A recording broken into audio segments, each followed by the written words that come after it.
From the National Newsroom of the Canadian Press, I'm Lisa Laporte. An analysis by the Public Health Agency of Canada says there's a high risk of measles transmission in this country during the FIFA World Cup.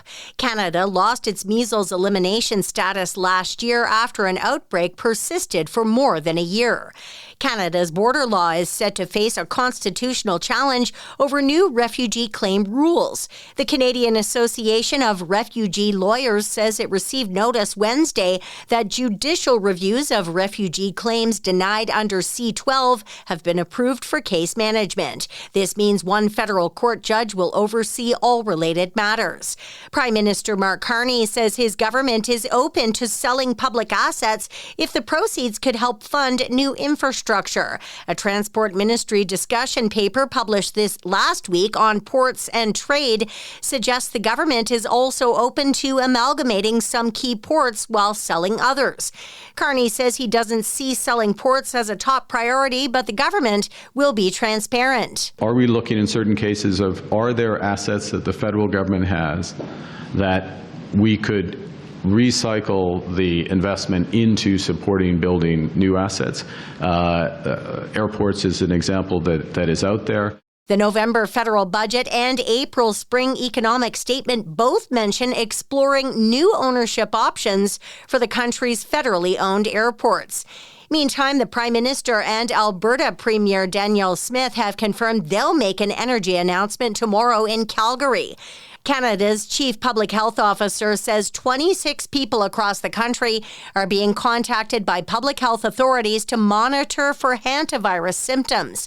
Dr. Joss Reimer gave an update in Ottawa today. Reimer says all of the passengers shared flights with someone who had hantavirus, but it's believed they didn't have close contact with anyone who was sick or sat near them.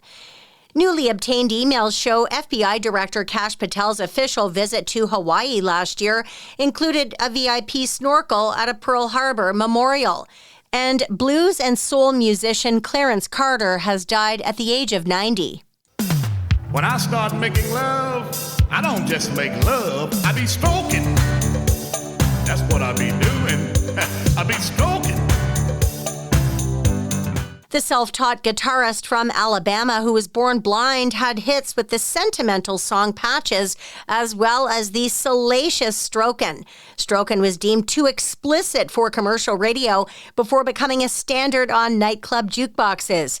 A spokesperson for Carter's former wife and fellow singer Candy Staton says Carter died yesterday of natural causes. This is the Canadian Press. In sports, Game 5 of the NHL playoff series between the Montreal Canadiens and Buffalo Sabres goes tonight. The best-of-7 series is tied at 2-2. The Edmonton Oilers have fired head coach Chris Knoblauch after 3 seasons with the NHL club. The Oilers were bounced in the first round of the playoffs this year after back-to-back trips to the Stanley Cup final.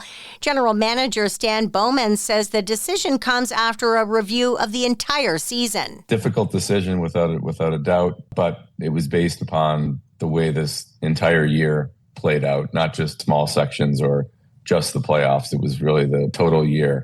Knoblauch's dismissal comes before his 3-year contract extension was set to kick in next season.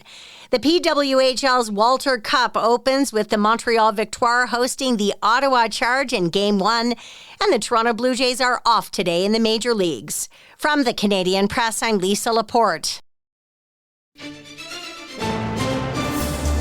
Thanks for listening. Don't forget to follow and subscribe.